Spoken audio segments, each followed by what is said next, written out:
This church in Newcastle is home to one of the country's largest food banks. But the people arriving here tonight aren't here for a meal. They're here to watch a film which touched the heart of this community. The Bafta award-winning film, I, Daniel Blake, is directed by Ken Loach and portrays the plight of an out-of-work man and a single mum he befriends as they both struggle to navigate the welfare system. I've tried to explain to the woman, I've never been to Newcastle before. We've just moved up here from London. I've been here a few days. I don't know where I'm going, OK? I was on the bus, it's gone the wrong way. We've run, got off the bus, run, so there wasn't any more late. She just doesn't want to know. She doesn't want to know. And now she's telling me she's going to refer me for ascension. What I want you to do is listen to me, OK? The lady's told you what's right. There's rules here, rules that we have to stick to, OK? Who's first in this queue? I am. Do you mind if this young lass signs on first? No, you carry on. There you go. Now you can go back to your desk and let her sign on and do the job that the taxpayer pays you for. After the film's release in 2016, community screenings like this one were held up and down the country. But it was here, where the film was made, that felt the biggest impact of all.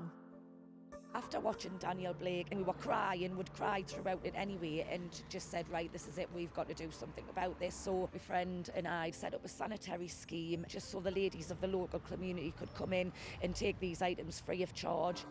When I was watching it and it was actually based in Newcastle, it made me think, wow, it actually it does happen to other people. It does relate to me because I'm struggling with universal credit, the sanctioned is, and I'm having to rely on food banks. Even though I was working, I still wasn't earning enough. For 50 years, Ken Loach has used the experiences of real people to inform the stories he tells. And his latest film, Sorry We Missed You, explores the issues faced by those working on a 0 hours contract. The first one is, can you come over and we'll just work out the shot with you here. Get this into your head. Precises. Parcels that have to be delivered at precise times. You get a 1 hour slot to get them done and you don't miss them. Ever.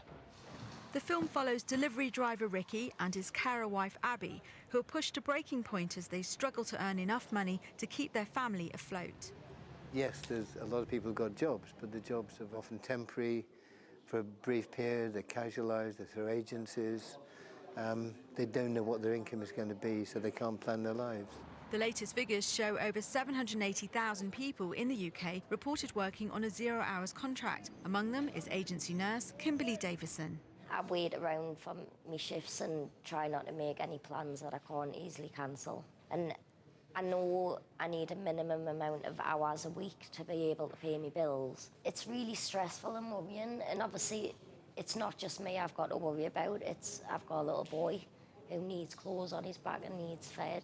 And how do you feel about Ken Loach making a film about your situation? He's given people like me in my situation a voice, which wouldn't usually be heard. So I'm really grateful for that. As a director, Ken's never shied away from asking the difficult questions, and he continues to make films that have the potential to create real change. A film's useful, but it's only useful if it triggers activity and triggers action.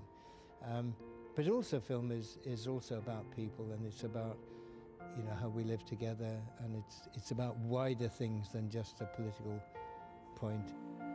If it helps encourage people to say enough's enough, that would be enough.